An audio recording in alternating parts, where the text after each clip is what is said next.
अच्छी पढ़ाई भी हो रही है, खेल भी हो रहा है ना। गुड। अच्छा जनाब, कल हम कर रहे थे एडजेक्टिव्स। एडजेक्टिव्स हमने आपको थोड़े से करवाए थे, अभी थोड़े से और कर लें, ठीक है। तो लिखना, देखिए मैंने यहाँ लिखे हुए हैं कुछ।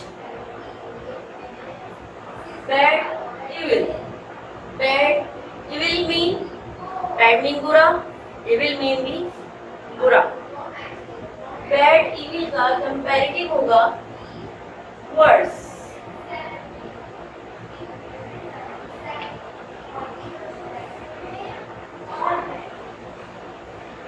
Verse, WORSE, verse.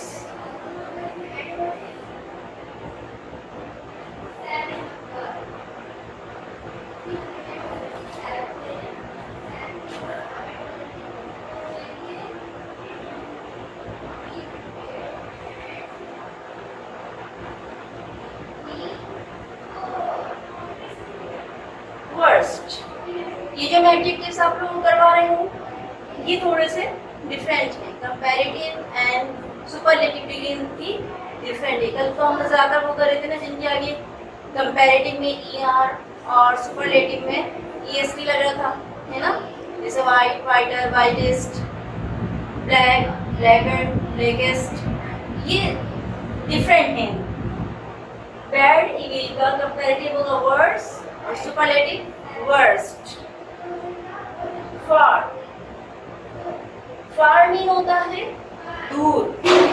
फार मीन दूर। इसका होता है जनाब फर्दर,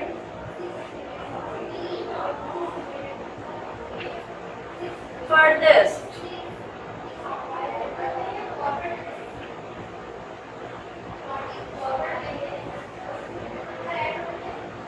वेल, वेल मीन अच्छा। वेल का जो कंपैरेटिव है और जो सुपरलेटिव है वो वही होगा जो गुड का लिखवाया था। क्या लिखवाया था गुड का जनाब, याद है? बाद बच्चे सोच में पड़ गए क्या लिखवाया था। बाद बच्चे पीछे देख रहे हैं फॉरेन कॉपी में, है ना। याद आ गया, मिल गया। वेल, गुड का जो हमने लिखवाया था बेटर, बेस्ट, वही वेल का होगा। गुड का लिखवाया था ना, नहीं नहीं नहीं ढूंढिया। गुड का हमने लिखवाया था बेटर, बेस्ट, वेल का भी यही होगा। Better, best.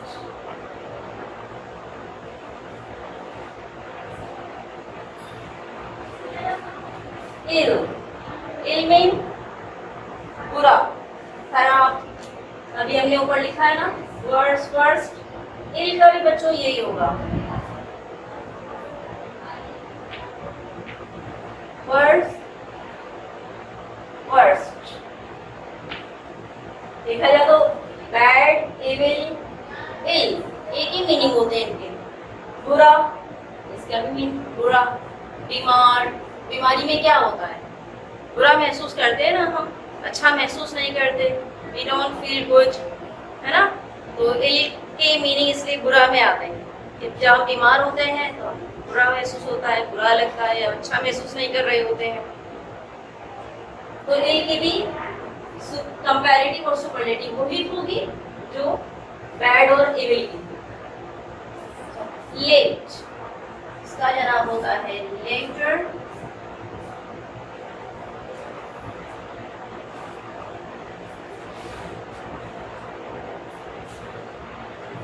Latest,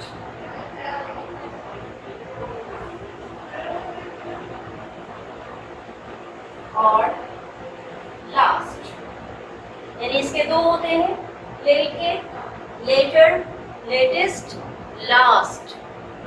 last mean आखिरी। लास्ट किसका सुपरलेटिव है, लेट का, है ना। लास्ट को आपने बहुत मर्तबा पढ़ा है, बहुत मर्तबा यूज करते हैं अपनी रोजाना की जिंदगी में, आम बोलचाल में। लास्ट, लास्ट वार्निंग, है ना। लास्ट एपिसोड ऑफ ड्रामा, है ना। लास्ट किसका, लास्ट की पॉजिटिव डिग्री क्या होगी, लेट। कभी अच्छा, इससे ये फायदा होता है बच्चों ये कभी भी आपसे ये पूछा जा सकता है कि भाई ये सुपरलेटिव डिग्री है, जैसे फर्दस्ट, फर्दस्ट की जो सुपरलेटिव डिग्री फर्दस्ट उसकी पॉजिटिव डिग्री बताइए। अब आप कैसे कहेंगे, लेकिन now you can tell them कि the positive degree of furthest is far, है ना, या कोई फार का पूछ रहे हैं what's the comparative degree of far, now you can tell them that the comparative degree of far is further. तो इससे ये फायदा होता है कि आपको पॉजिटिव पता है तो आप कंपैरेटिव और सुपरलेटिव बता सकते हैं, सुपरलेटिव पता है तो उसको पॉजिटिव बता सकते हैं। इसका ये भी फायदा, और ये वैसे भी रोजमर्रा जिंदगी में यूज होते हैं।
ओके जनाब, ये क्या है? Little, lest, least, many, much, two words, one comparative, more and one superlative, most. Many कभी मोर और मोस्ट, और मच कभी मोर और मोस्ट। ओल्ड, ओल्ड मीन क्या होता है? पुराना या बूढ़ा, ठीक है, या जो बड़ी उम्र का हो उसको भी कहते हैं उम्र, उसको भी कहते हैं। ओल्ड के कई मीनिंग होते हैं। और इस तरह मैनी, मच की मतलब, मैनी और मच का मतलब होता है ज्यादा। मैनी, मच, ज्यादा। मोर का मतलब और ज्यादा। मोस्ट मीन सबसे ज्यादा। कहते हैं ना मोस्ट ब्यूटीफुल, ब्यूटीफुल के साथ पढ़ा था ना, मैंने लिखवाया था कल। Beautiful, more beautiful, most beautiful. तो मोर ब्यूटीफुल, मोर का मतलब और ज्यादा। मोर ब्यूटीफुल, और ज्यादा खूबसूरत। मोस्ट ब्यूटीफुल, सबसे खूबसूरत। तो मोर का मतलब और ज्यादा, मोस्ट का मतलब सबसे ज्यादा। इस तरह ओल्ड, ओल्डर, एल्डर। जो कोई चीज पुरानी हो गई है उसके लिए ओल्डर, और जो कोई पर्सन उम्र में बड़ा है, कोई शख्स उम्र में बड़ा है, उसको एल्डर।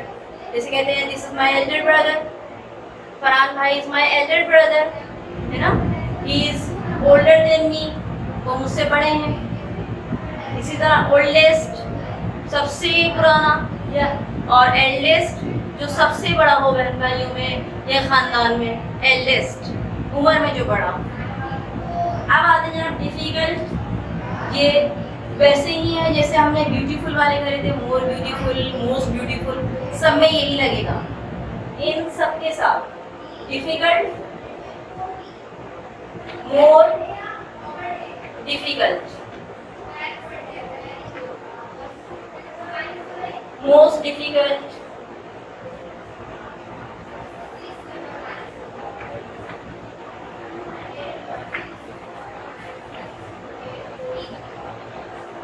प्रॉपर। प्रॉपर मीन क्या होता है बच्चों, पता है? प्रॉपर मीन होता है मुनासिब, ठीक। जैसे हम कहते हैं अगर प्लांट्स को प्रॉपर फूड ना मिले, प्रॉपर एयर ना मिले, यानी कि मुनासिब ग़िज़ा ना मिले, मुनासिब हवा ना मिले, तो वो मर जाते हैं, मुरझा जाते हैं। प्रॉपर मीन मुनासिब, ठीक।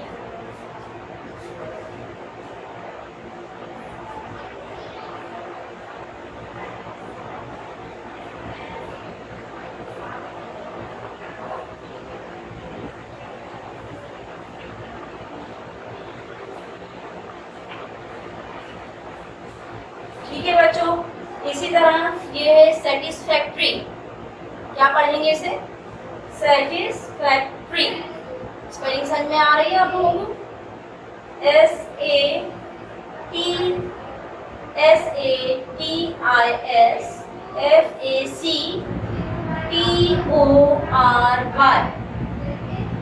ठीक है?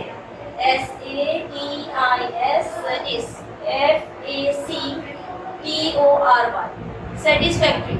तो बच्चों यहाँ इसके साथ भी आप यही करना है आपने, कि यहाँ पे यही लिखना है मोर सेटिस्फैक्ट्री, और फिर यहाँ पर मोर सेटिस्फैक्ट्री।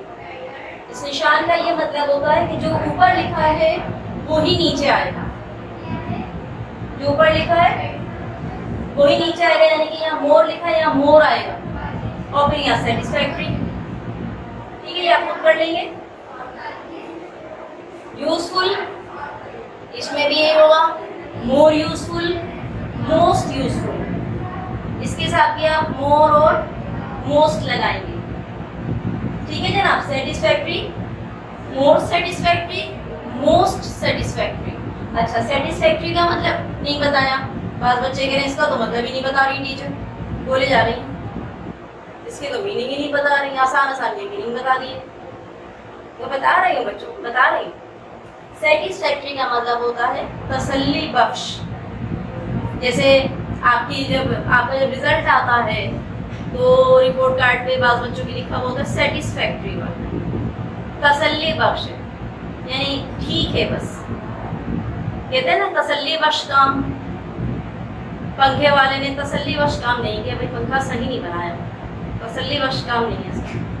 बाज़ जगहों पे ऑटोज़ वगैरह के लिखा हुआ होता है, जहाँ बाइकें वगैरह मोटरसाइकिल ठीक होती है ना, तो वहाँ कभी आप लिखा हुआ देखिएगा यहाँ तसल्ली बख्श काम किया जाता है, वहाँ लिखा हुआ होता है यहाँ तसल्ली बख्श काम किया जाता है।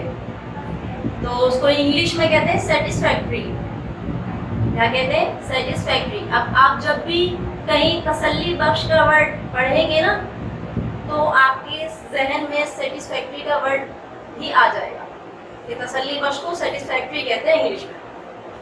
और ज्यादा तसल्ली बख्श मोर सेटिस्फैक्ट्री, मोर लिखेंगे यहाँ पर, मोर सेटिस्फैक्ट्री। सबसे तसल्ली बख्श, सबसे ज्यादा तसल्ली बख्श, यहाँ क्या आएगा?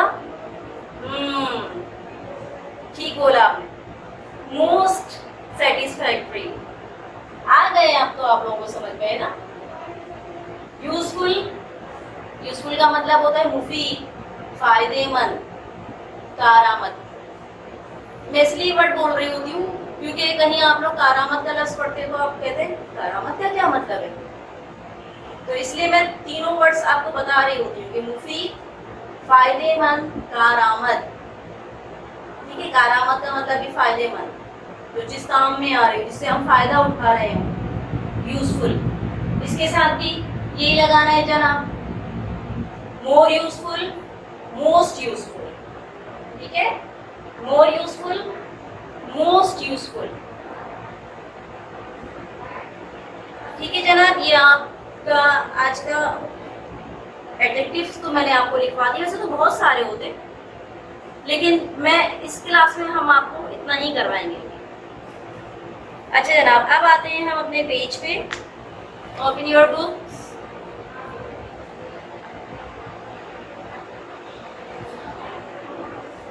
पेज नंबर है आपका 21। जिन बच्चों के पास बुक्स हैं बुक्स खोलिए, पेज नंबर 21 निकालिए जनाब अपने बुक। देखिए जी, word building. Naughty is a describing word. Can you find more describing words? Can you find in this maze? ये जो आपको स्क्वायर शेप में दिया हुआ है मेज, इसमें कुछ describing words हैं. There are some describing words you have to find. You have to find. ये आप खुद करेंगे, okay?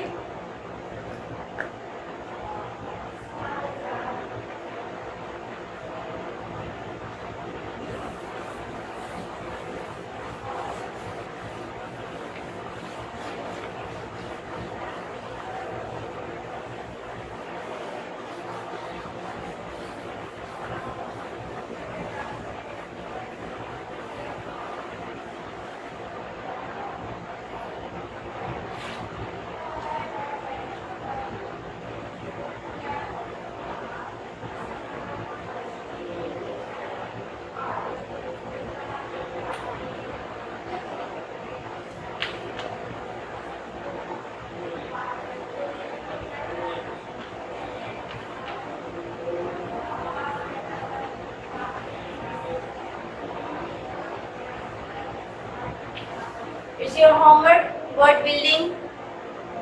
ये बहुत मजे का काम होता है। अभी नहीं करिए, कुछ बच्चे अभी करने बैठ गए फौरन ही।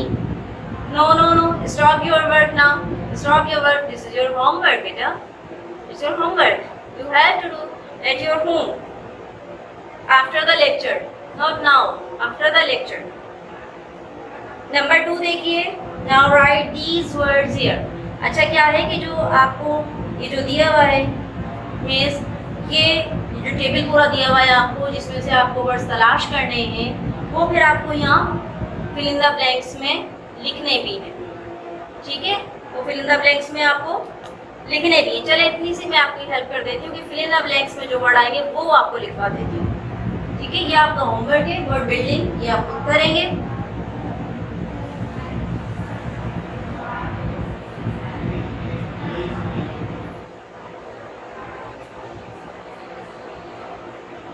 नंबर 2 में आपको करवा करवा देती हूँ. Now right these words here. The peacock is a dash bird. क्या आएगा जनाब यहाँ पर? पीकॉक किसे कहते हैं? मोर को. पीकॉक मोर. तो मोर कैसा परिंदा होता है? मोर जानवर नहीं होता, मोर परिंदा होता है. पर होते हैं ना उसके. देखा है ना आपने? चिड़ियाघर कभी हमने देखा होगा. मोर एक कैसा परिंदा है? मोर एक खूबसूरत परिंदा है. तो फर्स्ट ब्लैंक में आपका क्या आएगा? ब्यूटीफुल.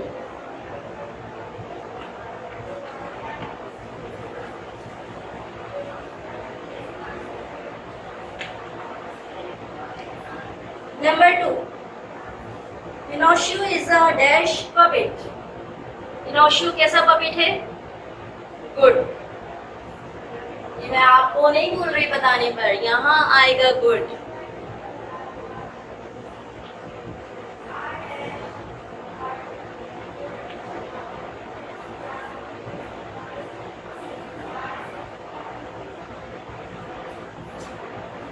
अच्छा भाई, number C. I saw an dash squirrel. I saw an. देखिए एन आ रहा है, इसका मतलब है कि यहाँ ब्लैंक में ऐसा वर्ड आएगा जो वॉवेल से स्टार्ट हो रहा हो. एन आ रहा है ना, वॉवेल्स याद है? A E I O U. A E I O U. तो जब कोई वर्ड वॉवेल से स्टार्ट होता है तो उससे पहले हम ए नहीं लगाते, दा भी नहीं लगाते, बल्कि एन लगाते. और एन लिखा हुआ तो उसका मतलब है कि कोई ऐसा वर्ड है जो वॉवेल से स्टार्ट होगा. मीन्स अगली. आई सॉ एन अगली squirrel.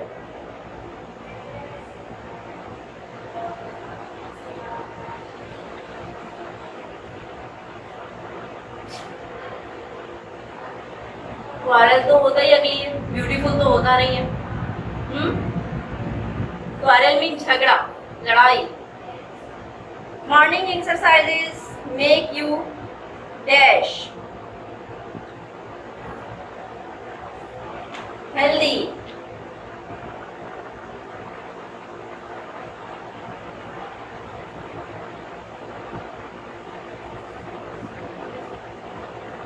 A glass of milk makes your teeth dash. A glass of milk. दूध का एक गिलास आपके दांतों को डैश बनाता है. कैसा बनाता है? स्ट्रॉन्ग, मजबूत.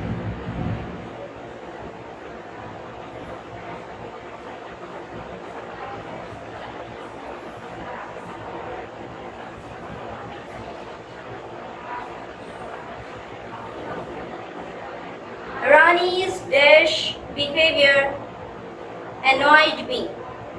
रानी के डैश बिहेवियर ने मुझे गुस्सा दिला दिया, मुझे नाराज कर दिया. तो किस किस्म का बिहेवियर होगा रानी का? क्या आएगा? रूड.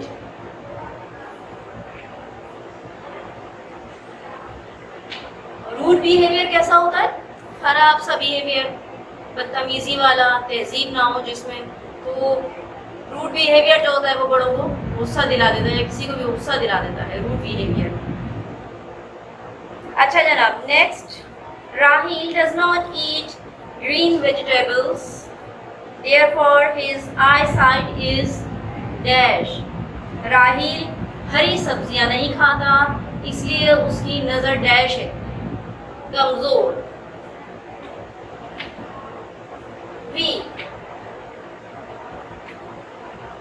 अब जो बच्चे सब्जियां नहीं खाते ना, वो सुन लीजिए.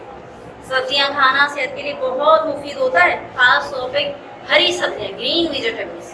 ग्रीन वेजिटेबल्स में विटामिन ए होता है जो हमारी आंखों के लिए बहुत ज़रूरी होता है, हमारी नज़र के लिए बहुत ज़रूरी होता है, वरना हमारी नज़रें कमज़ोर जल्दी होती है. तो जो बच्चे नहीं खाते हैं वो ग्रीन वेजिटेबल्स खाया करें, ना सिर्फ ग्रीन बल्कि दूसरी वेजिटेबल्स भी. ठीक है जनाब, ये आज का आपका लेक्चर हो गया कंप्लीट. इजाज़त दीजिए, इंशाअल्लाह ताला मिलेंगे नेक्स्ट लेक्चर में. अपना ख्याल रखिएगा. अल्लाह हाफिज़.